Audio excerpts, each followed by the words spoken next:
Good evening. You're watching the News at 6 with me, Shan Russell. The News at 6 is all about the day's biggest developing stories, and we'll be filling you in on them over the next half hour. But first, the headlines that we're tracking right now.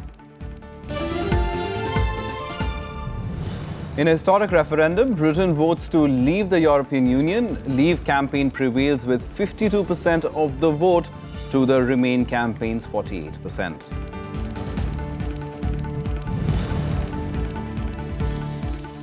Brexit jitters affects markets across the world. Indian markets lose crores in a day's trade, while £122 billion erased off the London Stock Exchange.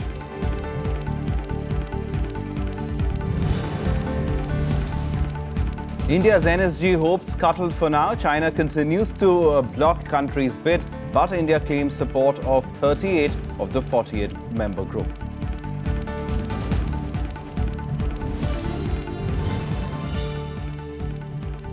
And Finance Minister Arun Jaitley woos investors in China, says India is the only country poised to grow up to 8% despite the global slowdown.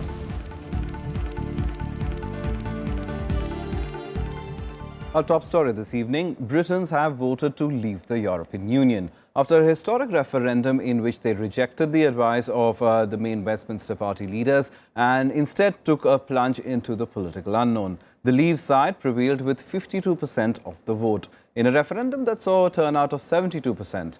After the decision in favour of Brexit, British Prime Minister David Cameron has said that he will step down by October. In a historic referendum, UK voted to leave the European Union. The official results showed the Leave campaign winning with 51.5% of the vote. The referendum saw more than 30 million people voting with a turnout of about 72%, the highest at a UK-wide vote since 1992. Following the result, British Prime Minister David Cameron said he would to step down by October. Cameron had been strongly advocating for the Remain campaign and had urged his countrymen to stay in the European Union. But the British people have made a very clear decision to take a different path. And as such, I think the country requires fresh leadership to take it in this direction. I will do everything I can as Prime Minister to steady the ship over the coming weeks and months. But I do not think it would be right for me to try to be the captain that steers our country to its next destination. This is not a decision I've taken lightly, but I do believe it's in the national interest to have a period of stability and then the new leadership required. However, there was celebration in the Leave camp. UK Independence Party leader Nigel Farage, who has campaigned for the past 20 years for Britain to leave the EU, hailed the result as the UK's Independence Day. It's a victory for ordinary people, decent people. It's a victory against the big merchant banks, against the big businesses and against big politics. We now need a Brexit government, a government that gets on with the job, a government that begins the renegotiation of our trade relationship. Britain, which joined the then European Economic Community in 1973, has always been an ambivalent member, but after Thursday's referendum, it has become the first country to leave the EU since its formation. However, the Leave vote does not immediately mean Britain ceases to be a member of the 28-nation bloc, as the process could take a minimum of 2 years. The referendum result has shocked many world powers which had been hoping for Britain to stay with the EU. The former imperial power has now set itself on an uncertain path as it also seeks a new leader. Ex-London mayor and a leading departure from the European Union never got more than 10% of the national vote. So clearly 90% of the population, whether they liked or didn't like the EU, never thought EU membership was that important enough for them to change their vote. So why therefore then choose what is obviously a minority issue and put it right at the top of the agenda and say the entire country must vote only on this issue? You will automatically end up with a distorted result, and that's exactly, I think, what has happened today. All right, but this result obviously has implications. We've seen how the markets have reacted. And in terms of overall global economy and also geopolitics, how does this change equations? Well, the biggest loss actually is for the European Union itself. Britain is the second largest European economy. It is the third largest European country. It has traditionally been one of the more sensible, solid European governments. It has been fiscally responsible. Germany, Britain, France, the Nordic countries are always seen as a rock of the European Union. The Southern Europeans are always seen as somewhat politically unstable and financially irresponsible. So they've now lost, in effect, Germany has lost its number one ally within the European Union. Second, as we all know now, all of the other anti-EU parties within the European Union, Marine Le Pen in France, Geert Wilders in Netherlands, Alternative for Democracy in Germany, small parties like the True Finn Party in Finland, have now all taken up cudgels and said, we will now also push for exactly the same thing. And so the European Union has now become a lightning rod all across these European countries, as it happened in the United Kingdom, for everybody who has some anger about the system. They don't even necessarily, the European Union may not necessarily be to blame for the problem that they face, but whatever anger it is now being directed exactly at the European Union. And France will now be the next big challenge. France goes to the elections next year, and Marine Le Pen is probably, if the polls, going by the polls right now, is almost certain to go into the second round. They have 2 rounds in which the number of candidates is reduced to 2. And she will be, for the first time, an anti-EU candidate in France who will be running for the presidency. All right, Pramit, but the point that you made over there about anger, about palpable anger on a host of issues, that perhaps manifested itself in this referendum and its result in Britain. But it's a pattern that is happening perhaps across the world, especially in Europe, because of the migrant crisis, because of immigration being such an issue, that and the ripple effect on the global economy would also be quite huge, wouldn't it? Yes, and we can already see that in the uncertainty that is affecting the global markets. The point is that the world economy, the first issue of the world economy, is still recovering from the impact of the global financial crisis of 2008, which was followed immediately by the Eurozone crisis that in many ways continues to this day. So the last thing, in fact, Raghuram Rajan, our outgoing RBI governor, had said that the world economy recovery is extraordinarily fragile.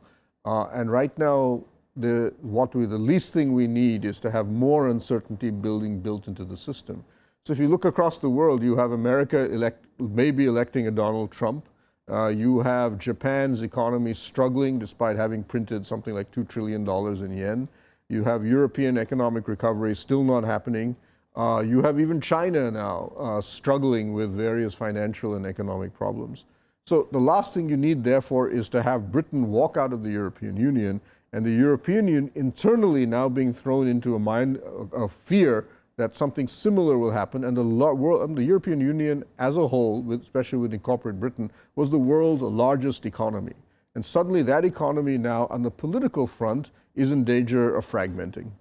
All right, Pramit, we'll leave it over there, but thank you very much for coming in and helping us understand Brexit and its implications a little better. Well, as Pramit was saying over there, talking about the markets now, because they tumbled and the currencies also stumbled as the UK voted to leave the EU. World markets reacted to, as expected, to the Britain wiping off billions of dollars as the day progressed. The pound sterling tumbled to its 30-year low and the Indian rupee to breach the 68 level mark. The jitters of Brexit were felt all over the world markets, including in India, as the BSE Sensex opened over 700 points lower on Friday. The rupee crashed by 96 paise to breach the 68 level mark against the dollar. Gold too hit a 22-month high of 30,875 rupees per 10 grams. By the end of Friday, Indian stocks had lost over 4 lakh crore rupees before the Sensex recovered slightly by 604.51 points. The government, however, assured investors that the country won't suffer from any long-term impact of Brexit. I think we have enough firepower to deal with the situation, and the firepower will be used judiciously in a manner that we maintain stability of our economy. Yes, India is reasonably ready, at least on the market front, India is. And also on the currency front, we are much better placed. We have reserves. On top of it, what we have seen in the last 1.5 to 2 years is that domestic investors have primarily supported and invested in the market. So our dependence on the FIIs has come down substantially. British markets too witnessed a state of panic, with the pound crashing to a 31-year low, falling as much as 11% before recovering slightly to trade 6% lower against the US dollar. Billions were wiped from share values as the London Stock Exchange dropped 6% in early deals. However, the markets recovered slightly after the Bank of England's announcement to provide additional funds to support financial markets.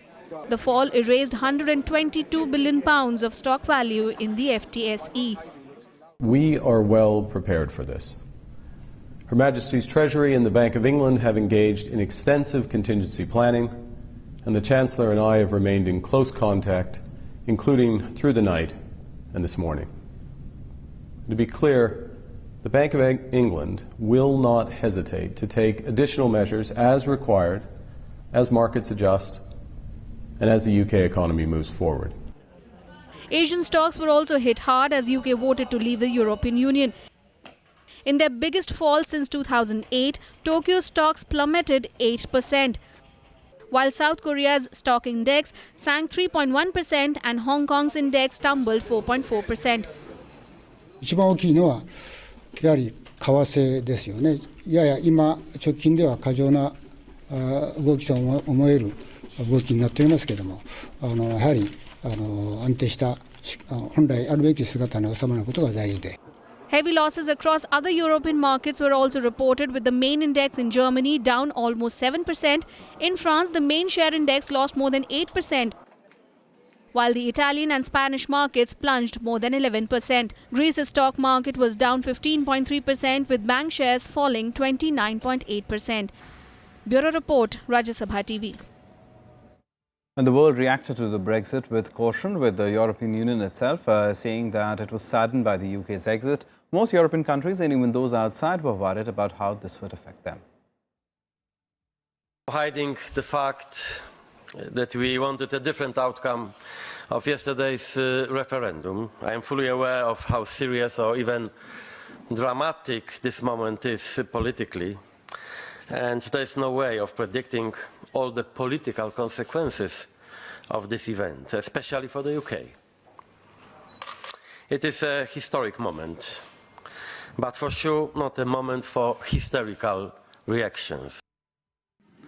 The line of the European Parliament is quite clear. We are very sad about the decision of the voters in the United Kingdom, but it is a sovereign expression of the will of British voters to leave the European Union. This is a difficult moment for both sides, for the European Union as for the United Kingdom. We have now, from a legal and from a procedural point of view, to assess what are the necessary next steps. La primera consideración sobre esta decisión que quiero transmitir es serenidad y tranquilidad. Aunque se trata de la primera vez que un Estado miembro decide abandonar la Unión, los tratados prevén un procedimiento negociado y ordenado de salida. 中方一贯从战略高度和长远角度看待和发展中英和中欧关系，支持欧洲自主选择发展道路。我们希望英欧通过相关谈判早日达成协议，一个繁荣与稳定的欧洲符合各方的利益。 정부는 이번 브렉시트 결과가 우리 경제에 야기할 수 있는 부정적 영향을 최소화하기 위해 범정부적으로 최선의 노력을 기울여 나갈 것입니다. The impact on Australia immediately will directly from a legal point of view will be very limited because it will take some years for the United Kingdom to leave the European Union to negotiate an exit. However, we've seen already large falls on stock markets, and there will be a degree of uncertainty for some time.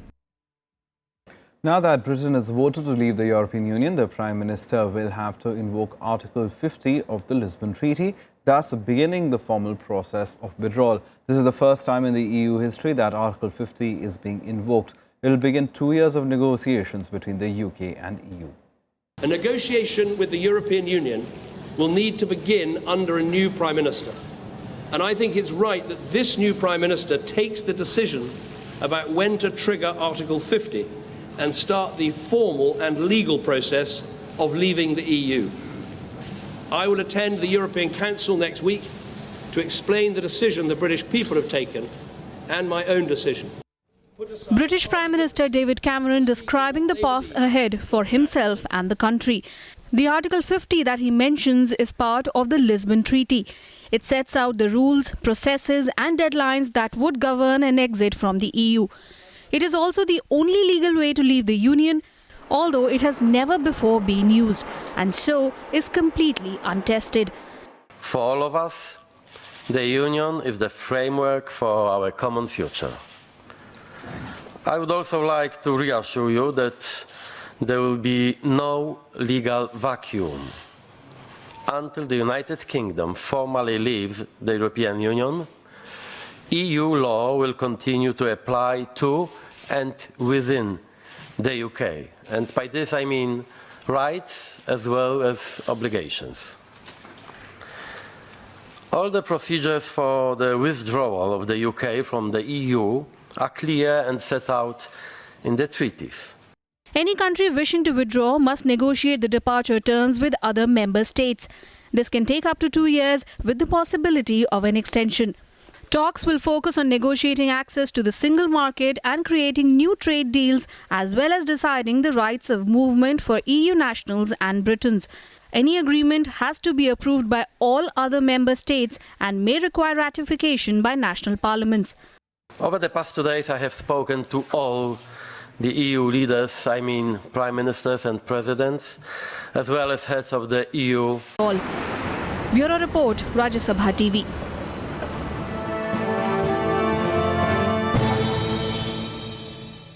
Time for us to take a short break. Lots more on the other side. Do stay tuned.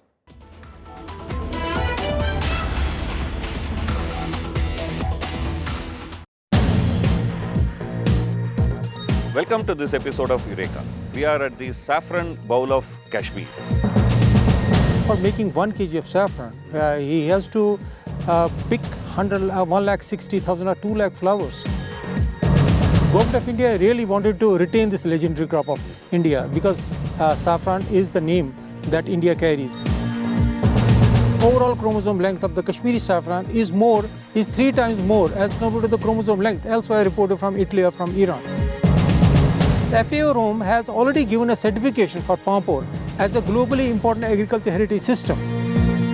Watch Eureka with Dr. F.A. Nehri, Chief Scientist at Saffron Research Station, Kashmir, only on Rajya Sabha TV.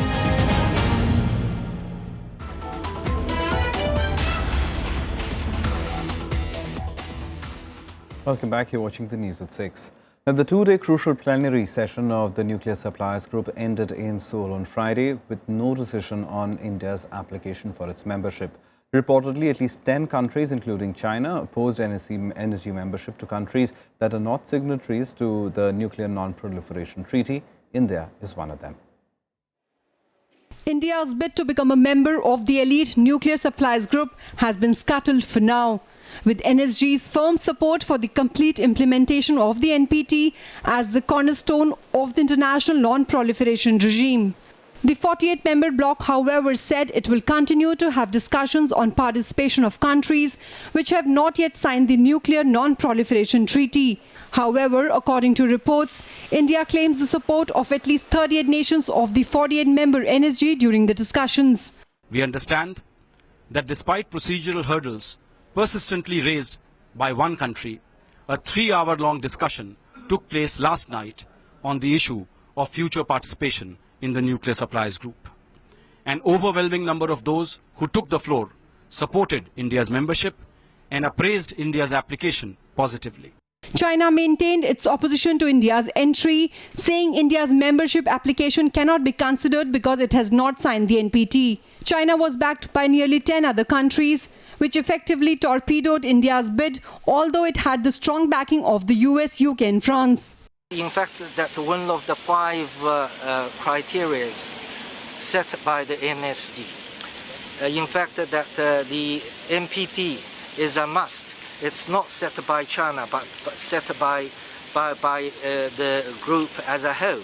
Disappointed at China's refusal to budge from its position, experts see it as a diplomatic setback for the country. Political parties have demanded for an all-party meet on the issue. It is a diplomatic setback, meaning that some of the countries where we expected support, it has not been forthcoming. So I think it's also a reality check for India in terms of how India's nuclear status and profile is perceived by certain members of the international community and the nuclear suppliers group in particular. It is an embarrassment for India to do what was not required.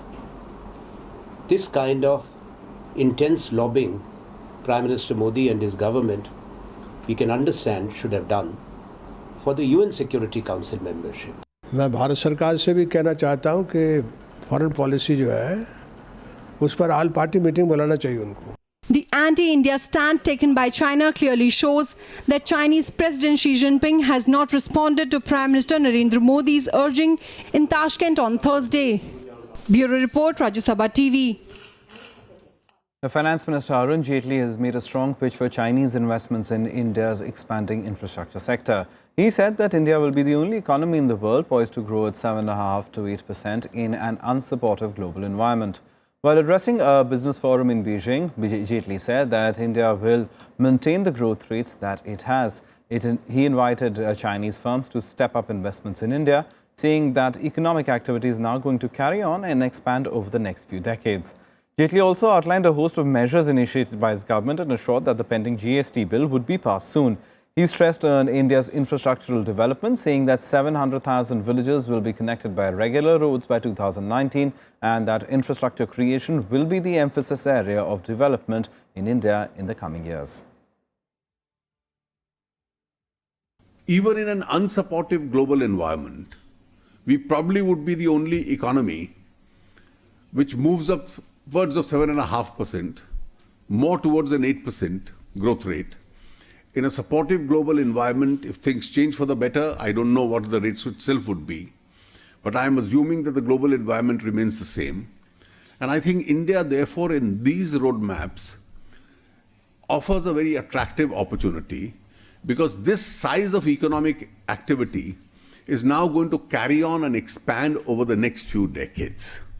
Now, an unusually fierce tornado ravaged an eastern Chinese city on Thursday, killing at least 98 people and injuring 800 others. While Chinese President Xi Jinping has called for an all-out rescue effort, authorities are still trying to make sense of the high death toll. At least 98 people have been killed and over 800 injured after a violent tornado packed with hail hit eastern China. Wind speeds of up to 125 kilometers per hour battered several townships, flattened, left 20 missing earlier this week. The lack of a warning system and underground bunkers, as well as population density, may have contributed to the heavy casualties. Bureau Report, Rajya Sabha TV. Time now for all the action from the world of sports and Sports Beat. Indian boxers Manoj Kumar and Vikas Krishna booked their Olympic berths after reaching the semi-finals of the World Olympic qualifying tournament in their respective categories.